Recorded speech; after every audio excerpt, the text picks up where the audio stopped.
Good morning.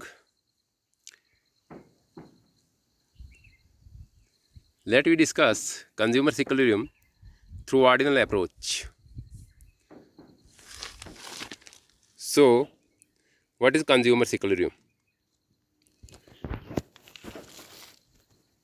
How it can be extended with the indifference curve technique?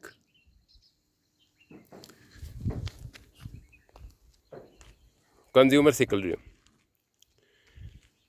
Consumer attains equilibrium when he or she gets maximum satisfaction from the goods and services he or she consumes.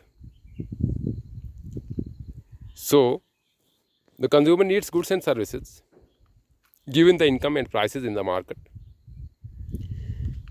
And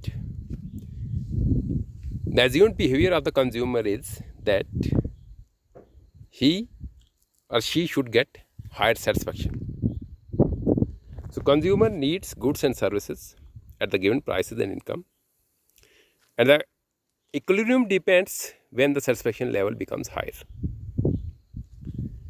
So the consumer attains maximum satisfaction when the needs are satisfied. This is possible when the goods services she purchases from the market, and the amount in possession is spent worth. That means the spending satisfaction should be equal to what is purchased from the market.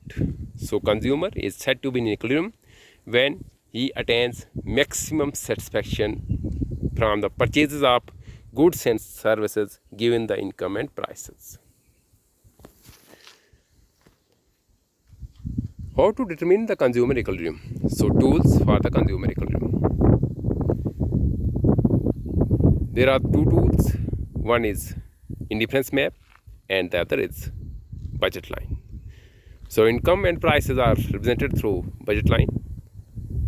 The goods and services are in the market are represented through the indifference map. So the two tools for the equilibrium are budget line and the indifference map. So what is budget line? Budget line is the budget constant, the income price line of the consumer. So the income in the pocket, in the possession, and the prices for the goods in the market. So accordingly, boundary, the budget, the constant for the consumer purchases is decided. So it is the income price line. Budget line is the income price line. Suppose the consumer is having rupees 100 in pocket, and the market price for one good, say pen, and another good, say notebook, is rupees 10 each. Per unit, rupees 10 for pen as well as for notebook. So if the consumer spends only on pen, he can purchase 10 units of pen. If total spending is on notebooks, then the purchase can be 10 notebooks. So the boundary line is fixed here, either 10 pens or 10 notebooks. So joining these 2 points gives us the budget line. So that is what the budget line is, the boundary line, beyond which we cannot go till the time our income rises. Yes, if it falls, we will go below. The line will come below. So this can be shown. So this is the budget line.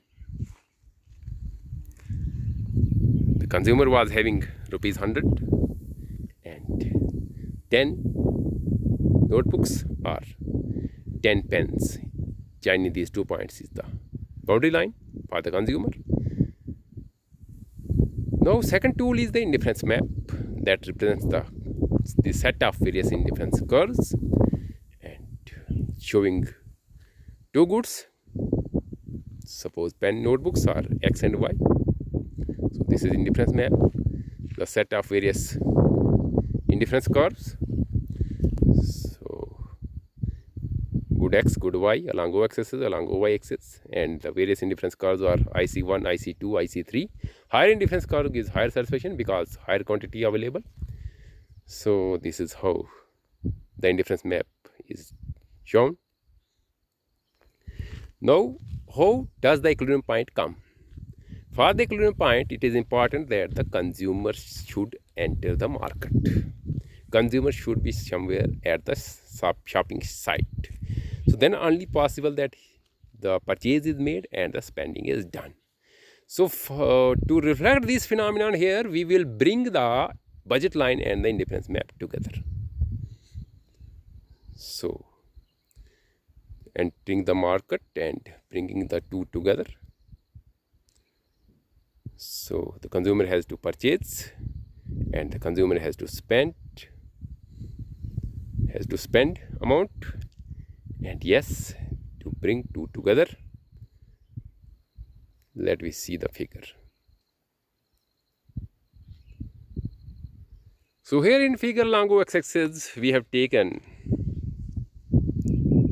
good X, that is pen, and along y-axis we have taken good Y, that is notebook. So budget is only 100 and the indifference map is IC1, IC2, IC3. So where the consumer will attain equilibrium, either he will go towards 10 notebooks or towards 10 pens if fully amount is spent. But if he wants or she wants both goods, then the some combination must be there. So the consumer is preferring 5 notebooks and 5 pens here. So the equilibrium comes at point E, that is on higher indifference curve, that is IC2. So the consumer will not stay at the lower indifference curve IC1 because it gives lower level of satisfaction. She will not be able to go to the IC3, the third higher indifference curve, because budget does not permit. So the only possibility of the consumer is point E.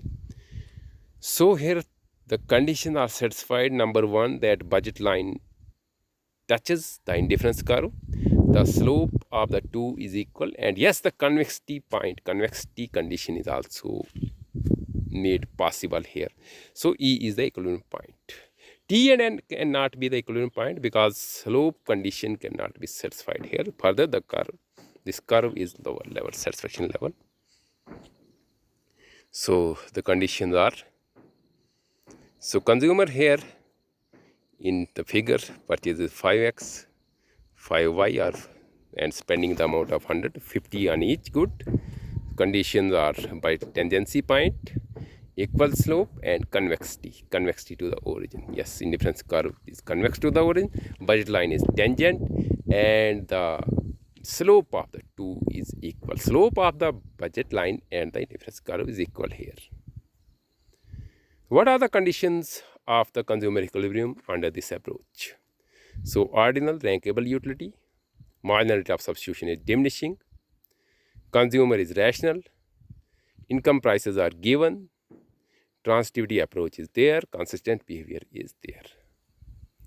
What is the consumer? Why consumer equilibrium? What is the need of this? So it's the indicator of consumer satisfaction, signal for the market production and variety, the direction to the business for pricing, and yes, government can decide tax policy and what type of goods and services to be supported. Limitations. So limitation of this approach developed by Hicks Allen, finally invented by Ajwar, this indifference curve technique. So what are the drawbacks? The prices, income taken given, but yes, there can be conflict between the purchase capacity and the pricing of the goods and services. So it is only two good model, and there are two normal goods, but the real world model is complex. Yes, there can be just one good preferable. So in that situation, only one good preference remains. The equilibrium in such case is difficult. Works only if transitivity assumption condition is followed. So conclusion, despite criticism, yes, it is the road for the further research and development, for the new directions and policy. So this is how the consumer equilibrium is explained with the help of indifference curve technique. Here, the consumer attains equilibrium where the marginal rate of substitution between the good x and y becomes equal to the price of x divided by price of y. So, ratio of prices become equal to the marginal rate of substitution. So, this is the condition for the equilibrium. Thank you. Thank you all.